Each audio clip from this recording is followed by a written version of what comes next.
হ্যাঁ, ধন্যবাদ বাড়ি ভাই এবং যারা দেখছেন সবাইকে শুভেচ্ছা। আমি প্রথম যখন এই ডিনারের প্রসঙ্গটা আসলো যে ওখানে মোহাম্মদ ইউনুস গিয়েছিলেন, তা আমি একটু জানার চেষ্টা করেছিলাম ভেতরের খবর যে কে কে গিয়েছিল। তো তখন আমাকে তারা বলছিলেন যে মানে বলেন নাই যে যান নাই, দুজন গিয়েছেন, লামিয়া মোর্শেদ গিয়েছেন আর ইউনুস গিয়েছেন। এটা দেখেন ফার্স্ট মিথ্যে কথা, মানে যেটা আসলে বাইরে ছড়ানো হয়েছে, মোহাম্মদ ইউনুসের প্রেস টিম যেটা বাইরে ছড়িয়েছে সেটা। তারপর ছবিটা যখন দেখলাম আমি, ছবি কোথায়, নিশ্চয়ই ছবি থাকবে, বলে হ্যাঁ ছবি পরে দিবে। ওটা একদম সবার পরে, সবাই যখন বলবে ছবি তোলে নাই তোলে নাই, হ্যাঁ একটা ইয়ের মতো রাখছে আর কি, রহস্যের মতো করে রেখেছে যে তখন ছবি সবার শেষে প্রচার করে সবার আর কি গুজবের মুখে চুনকালি মারবে, এরকম একটা বিষয় তারা সাজিয়েছে। ছবিটা যখন দেখলাম, ছবি অনেকেই, তখন দেখলাম যে ওই সেম প্যাটার্নের আরেকটা ছবি আরেক গ্রুপের সাথে, এবং বোঝা যাচ্ছে যে এরকম হাতটা এরকম করে দেয়া, একই অ্যাঙ্গেলে, একই চেহারায়, একই রকম ফেস। তখন আমি ওখানে ঢুকেছি, ঢুকে দেখলাম যে এটা অলরেডি আসলে আমার এখানে যেহেতু সকাল বাংলাদেশ বা ইউকে, তারা একটু আমাদের থেকে এগিয়ে আছে অনেক ঘন্টা আগে, তো ওনারাও অনেকে আসলে ছবিটা নিয়ে দেখলাম যে লেখালেখি করছে।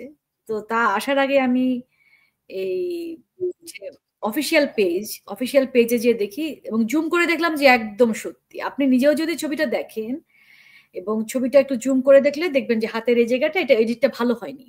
হ্যাঁ, অথবা আমি জানি না, আমি এডিট করতে পারি না, হয়তো ওরকমই হয়, বোঝা যায়।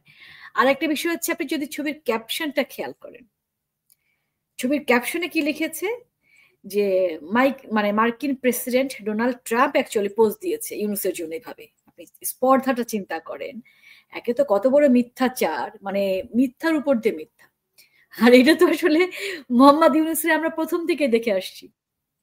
উনি বলছিলেন যে উনি বাংলাদেশে কি হচ্ছে না হচ্ছে তার সাথে ওনার ন্যূনতম যোগসূত্র ছিল না, উনি কিছুই জানতেন না। 5ই আগস্টের পরে ওনাকে ফোন করে আনা হয়, উনি 28 আগস্ট আসলেন। আর ইউনুসের যারা রাজনৈতিক সহকর্মী, ষড়যন্ত্রের অংশ, তাদের কাছ থেকে আমরা জানলাম, তারা ফেসবুক পোস্ট দিলেন যে 3 তারিখে তারা অনেকেই, কেউ কেউ কিভাবে মোহাম্মদ ইউনুসের সঙ্গে যোগাযোগ করেছে। মোহাম্মদ ইউনুস বলছেন যে তোমরা কি পারবে, ওকে ফাইন আছি, এরকম একটা ব্যাপার। তো এরকম চোখে মুখে যখন তখন মিথ্যে কথা, কিন্তু ছবিটা আসলে এটা ভয়ঙ্কর, এটা মানে ক্রাইম। আপনি কিন্তু অফিসিয়াল পেজে দিয়েছেন, এবং তো আবার মার্কিন প্রেসিডেন্ট ডোনাল্ড ট্রাম্পের সাথে।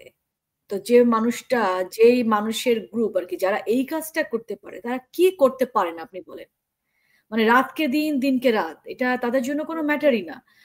মানে মোহাম্মদ ইউনুসের এই ইউএন মিটিং, এটা নিয়ে, জেনারেল মিটিং নিয়ে তার আসলে আমার কাছে মনে হচ্ছে তার অ্যাচিভমেন্ট হচ্ছে ডিন, আর অ্যাচিভমেন্ট হচ্ছে একটা ফেক ছবি। এর বাইরে কিন্তু আর কিছু দেখছি না। প্যারিসের মেয়রের সঙ্গে দেখা করেছেন, এটা অবশ্য একটা যদি মনে করেন ওনার অ্যাচিভমেন্ট হয়তোবা।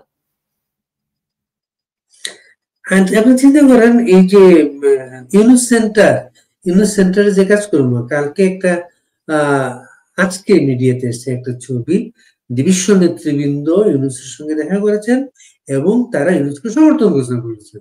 বিশ্ব নেতৃবৃন্দ এবার এরা বিভিন্ন দেশের প্রাক্তন প্রেসিডেন্ট, প্রাইম মিনিস্টার, এরকম একটা গ্রুপ কিন্তু এটা।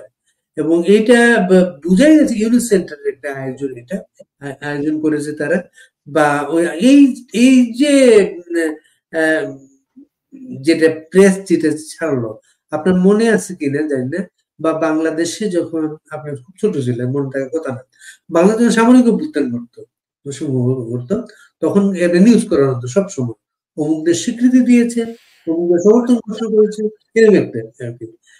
ইউনুস বাংলাদেশে ইলেকশন হবে, ওই যে সাবেক রাষ্ট্রপতি, সাবেক প্রাইম মিনিস্টার, এটা ওই যে শেখ হাসিনার আমলে উনি যে পুরো পত্রিকার পাতা এটা বিজ্ঞাপন দিত না, 70-80 লাখ টাকা করে বিজ্ঞাপন দিত পুরো পেজ, ঠিক এরকম বিজ্ঞাপনের মতো লাগছে সেটা।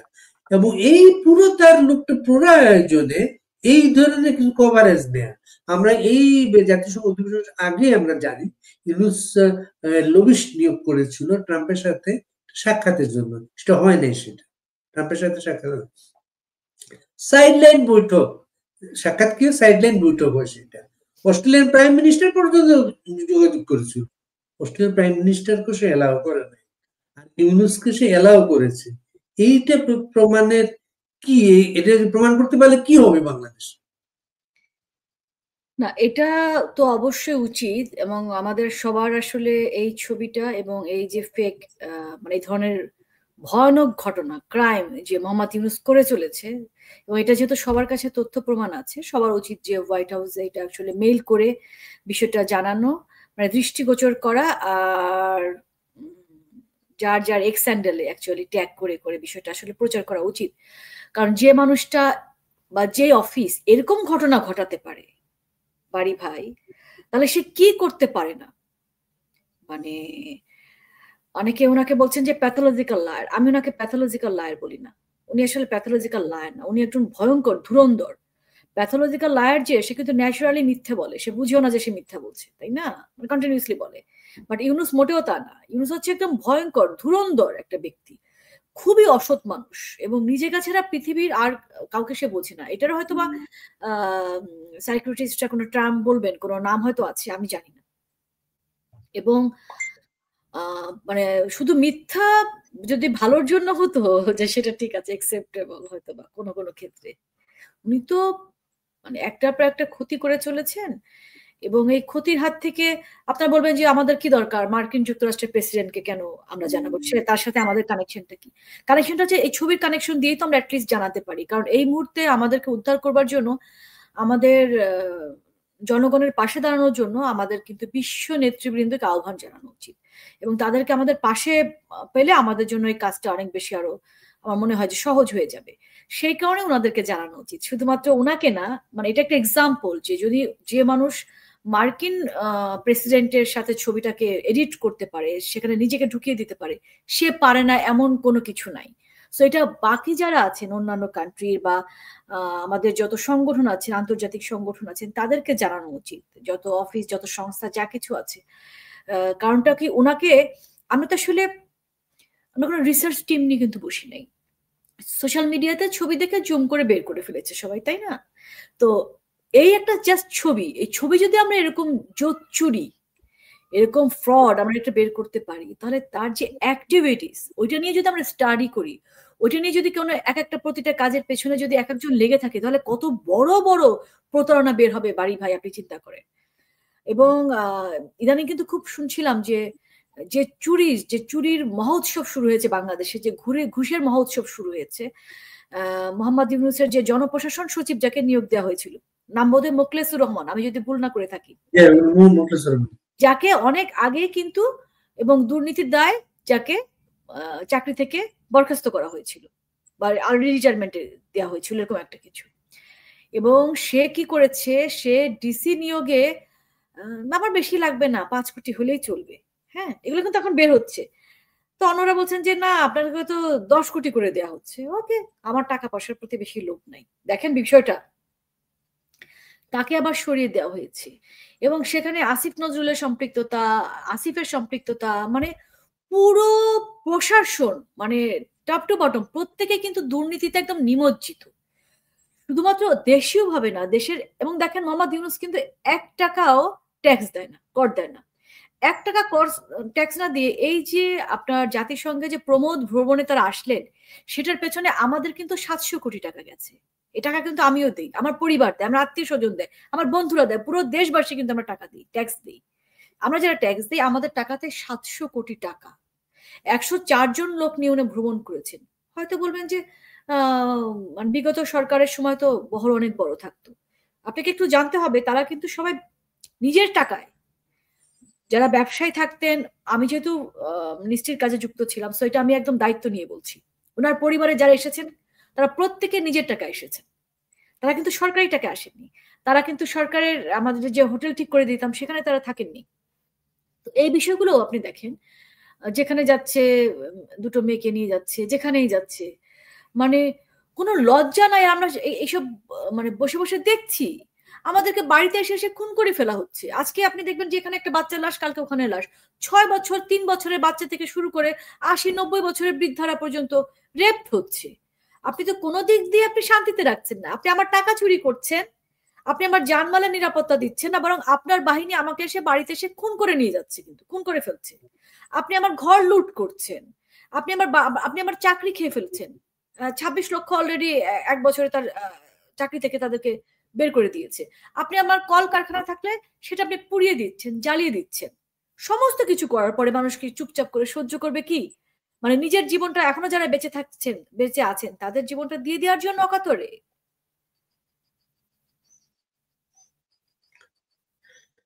রুমা, এই যে ট্যুরটা, মনে করি ট্যুরটা, এই ট্যুরের প্রথম, আর আমি একটা শেয়ার করি, আমি ভুলে যাবো পরে।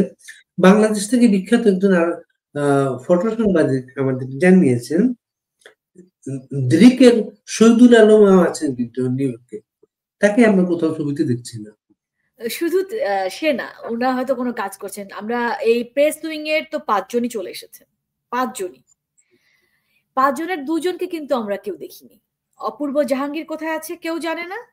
আর একজন একটা মেয়ে, মানে একজন নারী আছেন, স্মিতা, আমিও ভুলে যেতে, ডেইলি স্টারে কাজ করতেন। হ্যাঁ হ্যাঁ হ্যাঁ হ্যাঁ, তিথি, তিথি, রাইট, হ্যাঁ। ওনাকেও কোথাও পাওয়া যাচ্ছে না। ওনারা কোথায় আছেন কেউ জানে না। তাদের রোলটা কি, তারা কি কাজ করছেন? এটা যখন প্রশ্ন করা হয়েছিল, একজন প্রশ্ন করেছিলেন নিউ ইয়র্কে, তখন বলছেন যে এটা মানে এমন ভাবে ধমক দিয়ে তাদের বডি ল্যাঙ্গুয়েজ চিন্তা করেছেন, যেটা মনে করেছি তাই তারা এসেছে। কিন্তু মনে করেছি এসেছি, আমার টাকা যে তুমি আসছো, তুমি যে কথাটা তুমি তোমাকে বলবা যে তুমি যে আমার টাকা নিয়ে এখানে আসছো, কি কারণে আসছো, তার কাজটা কি, উনি মনে করেছেন। আপনি কি উদ্ধত চিন্তা করেন, কত বড় স্পর্ধা চিন্তা করেন। এবং এটা বাংলাদেশের মানুষ চুপচাপ সহ্য করছে। আমি অবাক হচ্ছি আসলে, যে আমরা 18 কোটি মানুষ, কিন্তু এরা কয়জন বাড়ি ভাই সব মিলে? ওই অনুষ্ঠানে প্রশ্ন করা হয়, নিউ ইয়র্কের সাংবাদিক ফরিদ সম্ভবত তার নাম, তিনি প্রশ্নটা করেছিলেন। উনি একদম ধাতানি খেয়েছেন, প্রশ্নটার জবাব তো পাননি, ধাতানি খেয়েছেন। প্লাস হচ্ছে প্রেস সচিব বলেছেন ইউনূস নাকি মনে করেছেন এইখানে 5 জনই দরকার, এর জন্য তারা 5 জন। হ্যাঁ, কিন্তু ইউনূসের মনে করলে হবে না তো। ইউনূস তো আমার টাকা আসছে, তো আমাকে ব্যাখ্যা দিতে হবে যে তুমি এই টাকাটা নিয়ে কোথায় কি করছো। তুমি যদি দেশের কাজও, তুমি তো দেশের কাজেই সেই বাহানা দিয়ে আসছো, তাই না? আমার জানার অধিকার আছে তো যে আমার টাকাটা তুমি কোথায় কিভাবে ব্যয় করছো। তোমার প্রমোদ ভ্রমণের টাকা তো আমি দিব না, তোমার ফুর্তির টাকা তো আমি দিব না, তোমার ফটোশপ, তোমার এডিট করার টাকা তো আমি দিব না, তাই না? পুরো পুরো যোগ্য একেবারে আপনার যেদিন এয়ারপোর্টে নামলো সেদিন থেকে এই পুরো আয়োজনের যে বিশৃঙ্খলা গুলা এবং বাংলাদেশে মারামারিটা, তারা কিন্তু সম্ভবে নিউ ইয়র্কে নিয়ে এসেছে তারা। এবং চিন্তা করেন, আমি বিএনপি, জামাত, অন্যান্য দলে যাদেরকে নিয়ে এসেছে, তাদের কাজটাও কি সেটাও আমাকে জানতে হবে, আমাদের জানতে হবে সবাইকে। হ্যাঁ, তারা আসলে কি করছেন। আমরা একটা আশঙ্কা করছি, আমরা বোধহয় গত শোতে আপনার সাথে আমরা কথা বলেছি এটা নিয়ে, আপনার সাথেই তো, হ্যাঁ, যে যেহেতু ইউনূস থাকবে না, তো ইউনূস আমাদের দেশটা তো বিক্রি করে দিচ্ছে একদম।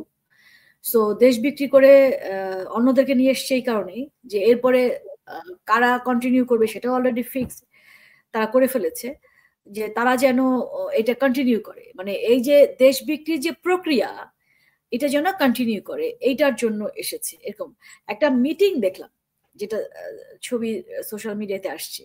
সেখানে মিটিং এ বসে আছে পিটার হাস। তো আর এরা সবাই কিভাবে হয়? পিটার হাস তো বাংলাদেশ টিমের কোনো সদস্য না। সেটাই। এবং তারা কি এই মিটিং এর জন্য এখানে এসেছে কিনা, সব মিলে কিন্তু অনেক প্রশ্ন। আমি যে বললাম যে আমরা কিন্তু জাস্ট সোশ্যাল মিডিয়াতে একটা ছবি দেখে, কি একটা পোস্ট করেছে সেটা দেখে আমরা অ্যাকচুয়ালি নিজেরা চেষ্টা করে কিছু অসঙ্গতি তুলে ধরে আমরা বলছি যে এটা ফেক, এটা ফেক।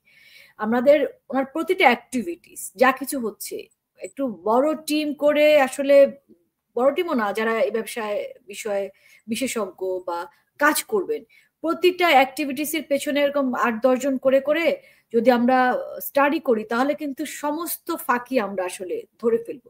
ধরতে হবে, শুনুন, ইউনূসের মাফ নাই।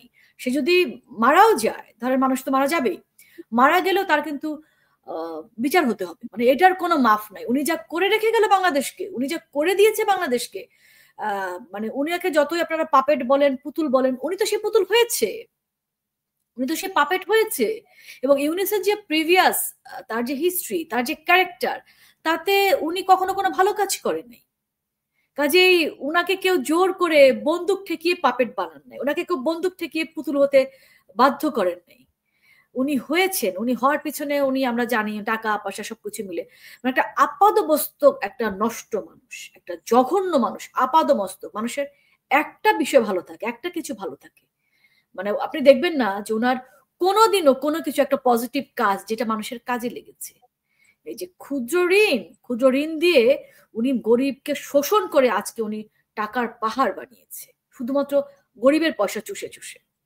আমি উনি সুদ করে এগুলো আমি বাদই দিলাম। ও আরেকটা ওনার একটা ভিডিও, একটা একটা প্রোগ্রামে উনি নিয়ে গেছে সাথে করে সেই ডিম আক্তারকে, আর ওই যে আমরা খুদে ইউনুস বলি, খুবই এটা খুবই চতুর একটা মেয়ে যারা, দুজনকে নিয়ে গেছে।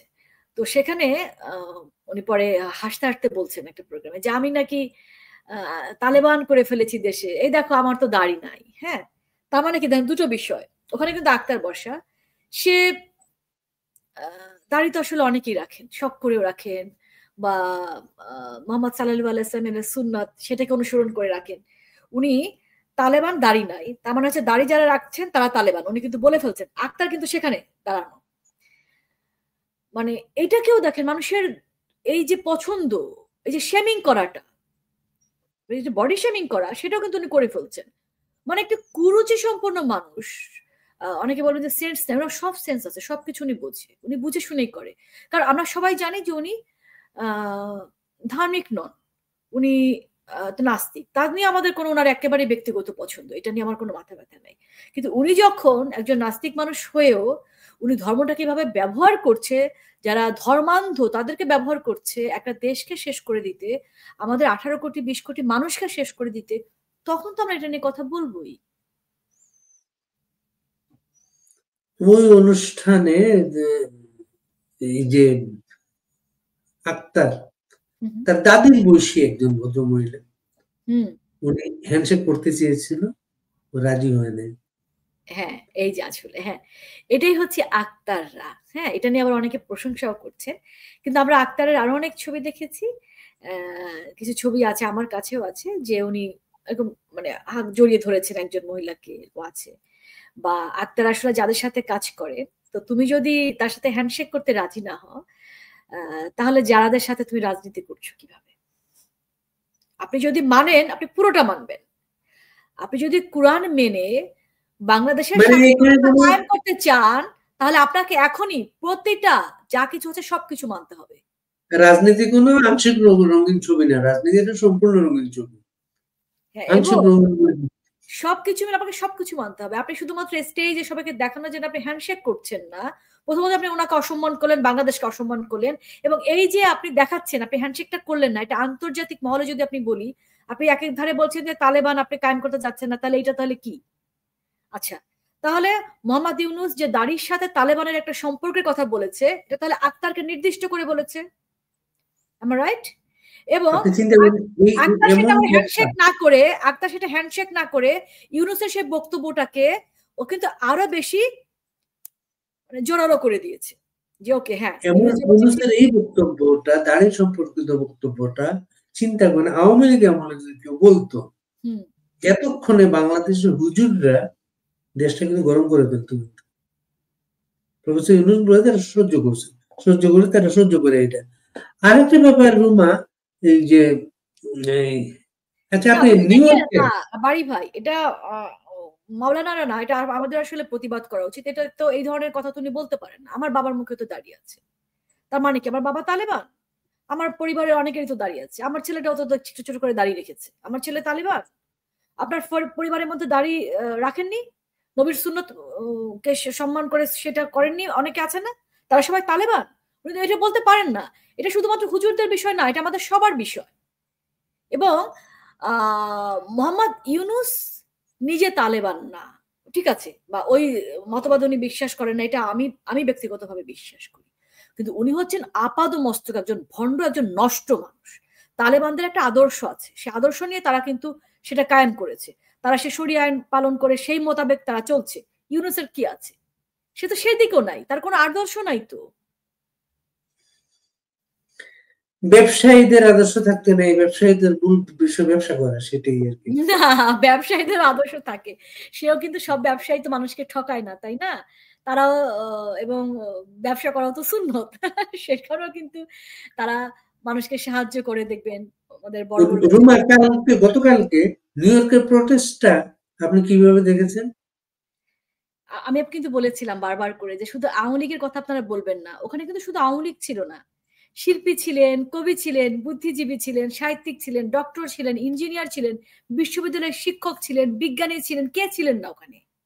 প্রত্যেকে কিন্তু ইউনূসের প্রতি অনাস্থা, ইউনূসের যে সাঙ্গপাঙ্গ তাদের প্রতি অনাস্থা, এই ডাস্টবিন শফিকদের প্রতি অনাস্থা, এই জারাদের প্রতি অনাস্থা, আক্তারদের প্রতি অনাস্থা জানাতে সেখানে গিয়েছিলেন। এবং একটা খুব বাজে একটা ঘটনা ঘটেছে, আপনি দেখবেন কিনা, মানে বিএনপিকে আপনি যতই চেষ্টা করেন টেনে তোলার ক্ষমতা আপনার আমাদের কারণ নাই। কারণ শক্তিশালী একটা বিরোধী দল আমরা চেয়েছিলাম, যারা মুক্তিযুদ্ধের আদর্শে বিশ্বাস করে। আমি সবসময়, আমি যখন বাংলাদেশে থাকতে টক শোতে যেতাম, আমি সবসময় বলতাম যে আমি চাই যে বিএনপির জনসমর্থন বাড়ুক তার কাজের মাধ্যমে। কারণ তাহলে আমাদেরও কিন্তু মানে বাংলাদেশে আওয়ামী লীগের যে যদি প্রতিদ্বন্দ্বী না থাকে তাহলে কি হয়, নিজেদের ভেতরে এক ধরনের আমার মনে হয় যে একটা আত্ম অহংকার, একটা মানে নিজেকে সমালোচনার ঊর্ধ্বে মানে এরকম একটা অবস্থান চলে আসে। সো সবসময় বিরোধী দল থাকলে একটা প্রতিযোগিতার ব্যাপার থাকে, তখন কিন্তু আমি কি করব, আমি আমাকে আরো ভালো কিভাবে করা যায় সে চেষ্টা করব। সেইখান থেকে আমি বলতাম যে আমি চাই যে বিএনপির একটা শক্তিশালী অবস্থান তৈরি হোক। তো গতকাল বিএনপি সমাবেশ করছে ওখানে আলাদা করে একটা জায়গায়, তো বোঝা যাচ্ছিল না আমাদের মানে আওয়ামী লীগের একজন উনি ওখানে গিয়েছেন, ভুলবশত উনি ওখানে গিয়েছেন, উনি যে কিছুই করেননি। তার কিন্তু খুব বাজেভাবে তার গায়ে হাত তোলা হয়েছে, কেস হয়েছে, সংবাদ সম্মেলন হয়তো হয়েছে এখন বা হবে। সো এই যে আসলে বিএনপির চরিত্র, তো আমরা জানি যে 5ই আগস্টের পরে বাংলাদেশে যত এই ধরনের ঘটনা ঘটেছে, যত মারপিট, যত লুটপাট, যত ওই যে হিংস্রতা, নারীদেরকে সম্মান, যত গালাগাল, অধিকাংশই কিন্তু করেছে 90% বিএনপি। সো মানে আমার আপনার আসলে ক্ষমতা নেই যে বাংলাদেশ এরপর আবার যুক্তরাষ্ট্রের ছাত্রলীগের হৃদয় নিয়ে তার উপর হামলা করে। ওটা একটা ঘটনা, হ্যাঁ ওইটা ঘটনা, ওটা আবার তাৎক্ষণিকভাবে নিউ ইয়র্ক পুলিশ ওই জঙ্গিটাকে ধরে ফেলেছে। ধরে আমরা দেখেছি যে কিভাবে পিটমোড়া দিয়ে তাকে তো গ্রেফতার করা হয়েছে।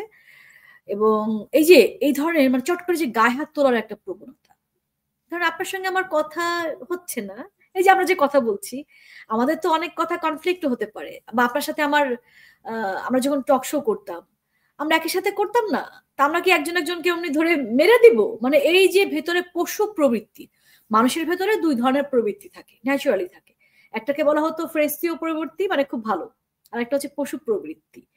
তো এই পশু প্রবৃত্তিটা আমার কাছে মনে হয় বিএনপির অধিকাংশই এই ধরনের নেতাকর্মী যারা তাদের ভেতরে আসলে যেটা প্রকট হয়ে গিয়েছে, অথবা ছিল সুপ্ত অবস্থায় ছিল, যেটা সুযোগ পেয়ে এখন বেরিয়ে এসেছে।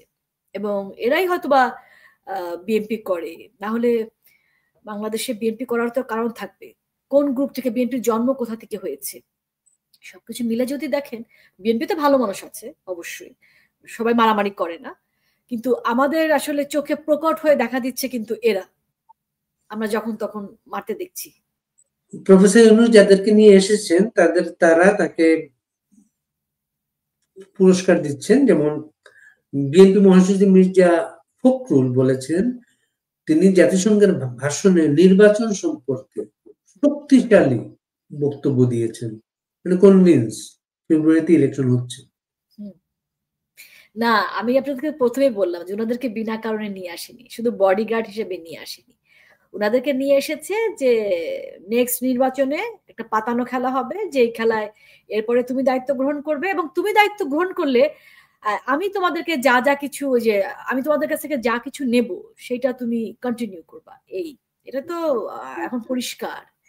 এবং ইউনুস থাকবে না, ইউনুসে তার যে কোনো দিন দেখবেন যে চলে এসেছে, এবং সেই তাকে যেন মারপিট ছাড়া তাকে দেশ থেকে যেন বের হবার সুযোগ দেওয়া হয়, সেটারও কারণও ছিল, সে কারণেও নিয়ে এসেছে। সেই বৈঠকই হয়েছে, কারণ সব বৈঠক কিন্তু আমি আপনি হয়তো জানবো, কোনো কিছু হয়তো লুকানো থাকবে না, একটু সময় লাগবে।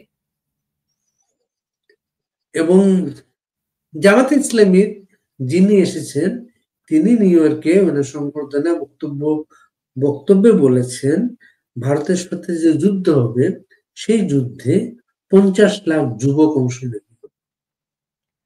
আচ্ছা, উনি তাহলে 50 লাখ যুবকের কথা বললেন কিভাবে? তার মানে কি 50 লাখ যুবক ওনার ট্রেনিং করে এসেছে অলরেডি, যুদ্ধের প্রস্তুতি, এবং তারাই জুলাই আগস্টে এই যে ঘটনাটা ঘটিয়েছে, এই যে এত ছাত্র জনতাকে হত্যা করলো। দেখেন আমরা এখন পর্যন্ত, যেহেতু আসলে আমাদের হাতে এই মুহূর্তে কিছু নাই, সর্বশেষ 782 জনের কথা বলা হচ্ছে। 782 জনের প্রত্যেকের কবর থেকে লাশ তুলতে হবে, তুলে কিভাবে তারা মারা গেছে, কোথায় আঘাতটা লেগেছে, সব বের করতে হবে, প্রতিটা পোস্টমর্টেম করতে হবে, প্রতিটা ঘটনা পুঙ্খানুপুঙ্খ বিচার করলে এটা হবেই, আজকে না হোক কাল হবে বাড়ি ভাই। আপনি দেখবেন যে এই প্রায় প্রত্যেককে হত্যা করেছে, এই যে 50 লাখের কথা বললেন, এই যে 50 লাখ এরাই করেছে, এবং তারা রীতিমতন ট্রেনিং প্রাপ্ত। আমরা শুনতাম না যে কেন অ্যারেস্টও তো হতো, ওই পাহাড়ে ট্রেনিং করছে, ওখানে ট্রেনিং করছে, আফগানিস্তান থেকে ট্রেনিং করে এসেছে, অমুক জায়গা থেকে ট্রেনিং করে এসেছে। আমরা মামুনুল হকের ছবিও দেখলাম সে আফগানিস্তানে। তো এরা কি বসেছিল দেশে? 5ই আগস্টের এই যে একদম টার্গেট কিলিং গুলো কারা করেছে? তা ইউনুস দেখেন একাধারে উনি নিজে ধর্ম বিশ্বাস করেন না, আর উনি খেলছেন কাদেরকে নিয়ে, উনি চলছেন কাদেরকে নিয়ে, যারা ধর্মান্ধ, যারা দেশটাকে ধর্মের নামে একদম নিঃশেষ করে দিতে চায়। তাদের যদি ভাষা বলি, তাদের আদর্শ বলি, তাদের চিন্তা কিন্তু ঠিক আছে, কিন্তু আমি মনে করছি দেশটা যদি সেই আফগানিস্তানের মতো তালেবানি রাষ্ট্র হয়, তাহলে এই দেশে আমি নিজেকে সেফ মনে করছি না বাড়ি ভাই। যারা নিজেকে সেফ মনে করছেন না, তাদের উচিত কিন্তু আসলে এখন শুধু মুখ খোলা না, তাদের আসলে এই ইউনুসকে টেনে হিচড়ে নেমিয়ে দিয়ে, এবং আর এর অধীনে কোনো ইলেকশন কিন্তু ফেয়ার হবে না, প্রশ্নই আসে না। ইলেকশন ফেয়ার হলে উনি কেন 3টা দলকে নিয়ে এসেছেন? এটা তো পরিষ্কার বোঝাই যাচ্ছে যে পরবর্তীতে উনি এই 3 দলের হাতে ক্ষমতাটা ছেড়ে দিবেন, সেটারই কিন্তু আসলে মাস্টার প্ল্যান এখানে হয়ে যাচ্ছে।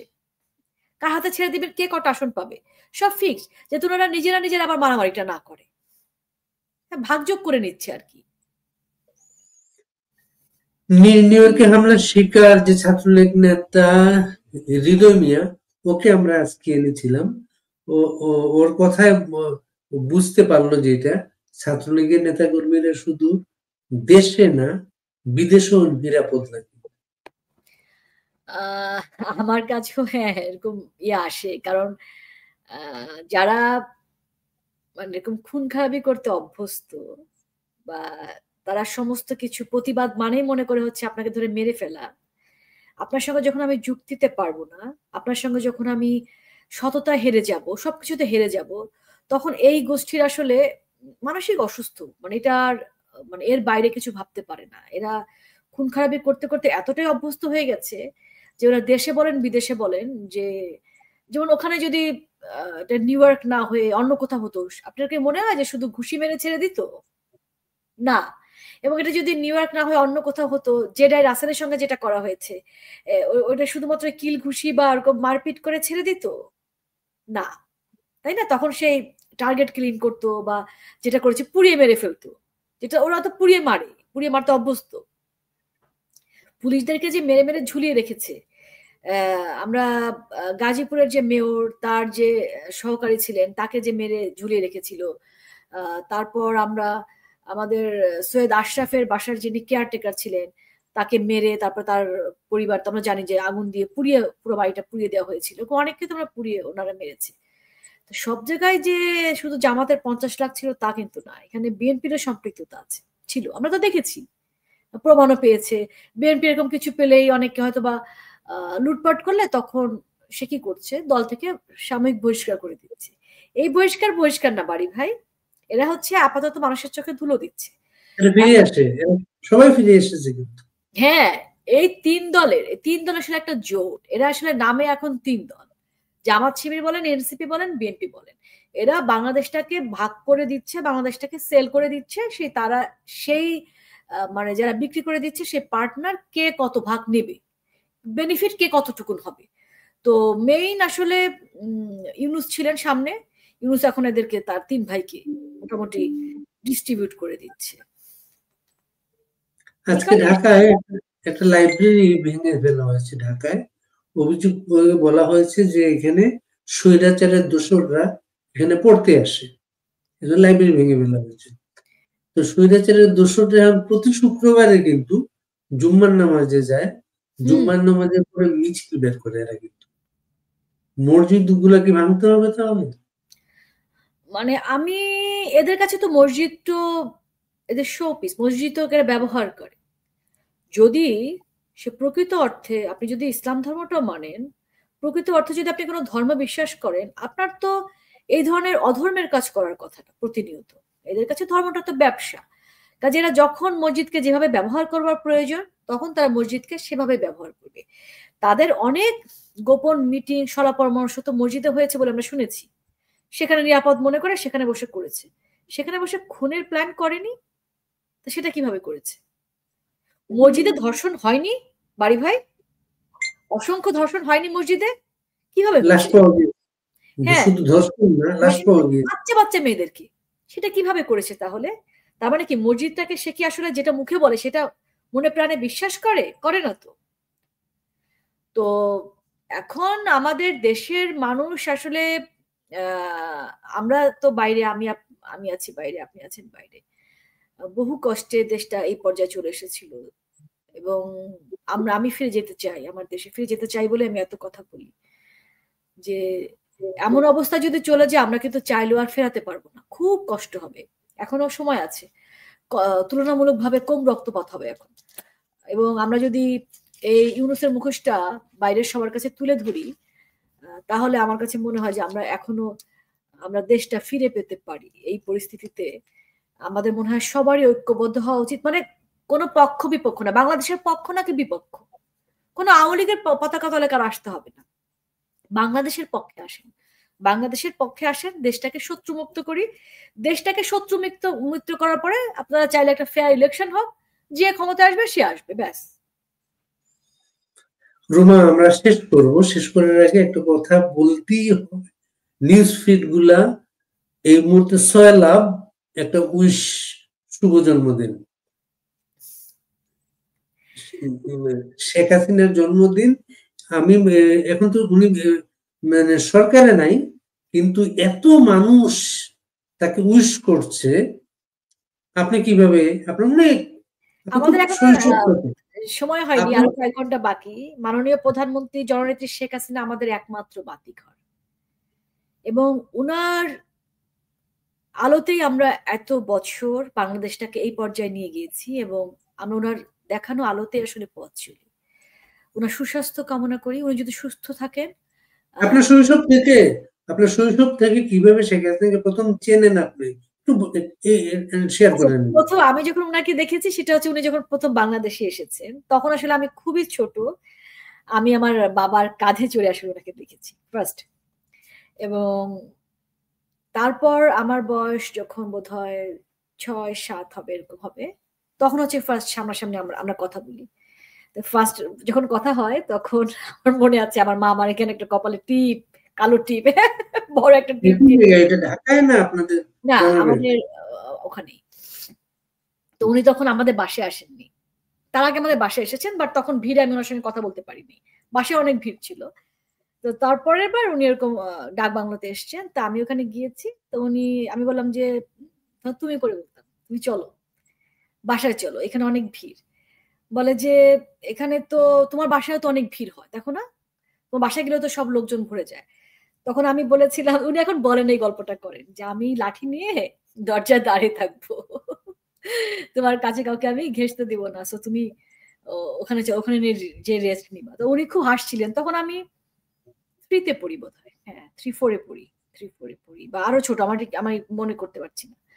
তো তখন সবার কাছে বলছিলেন এই শুনো, তা আমি তো খুব শুকনা ছিলাম, যে ও কি করবে, যে এরকম লাঠি নিয়ে ও আমাকে সেভ করবে। তা এটা হচ্ছে আসলে প্রথম। এবং যে আমি একটা কথা প্রায় বলি যে ওই সময় অ্যাকচুয়ালি আমার বাবা মা আত্মীয় স্বজন মানে আমার ফুপি খালামণি যারা আছেন তারা কি করতেন, আমাকে আদর করতেন, সম্মান করতেন না। ছোট বাচ্চাকে আমরা কি করি, কিন্তু উনি আমার সাথে আদর করি, কিন্তু উনি আমার সঙ্গে যেটা করতেন যার ফলে, কারণ তখন কিন্তু উনার পজিশনটা আমার কাছে আমি তো বুঝি না, বা ওটা আমি ফিল করার মতো বয়স আমার না, তাই না? আমি ওনাকে ওই ফুপি খালাদের মতো করেই দেখছি। তবে হ্যাঁ, আমি ছোটবেলা থেকে মিছিলে যেতাম, তো একদম ছোটবেলা থেকেই মানে কোলে কোলে আমি গিয়েছি মিছিলে, যার ফলে আমি কম্পারেটিভলি রাজনৈতিক সচেতন কিছুটা ছিলাম আমার মানে মনে হয়। তো তখন উনি আমার সাথে বড়দের মতো করে মানে মনে হতো কি আমি একজন বড় মানুষ, এইভাবে উনি আমার কথা শুনতেন একদম। এবং উনি আমাকে আলাদা করে সময় দিতেন, সব সময় একটা সময় রাখতেন আমার জন্য। মানে এবং এরকম মানে আমার মনে আছে যেরকম করে করে আচ্ছা তারপর, হ্যাঁ তারপর কি হলো, তারপর কি করবে। তো ওই বিষয়টার কারণে উনি আমার কাছে ভেরি স্পেশাল ছিলেন, যে উনি অন্যদের মতো না।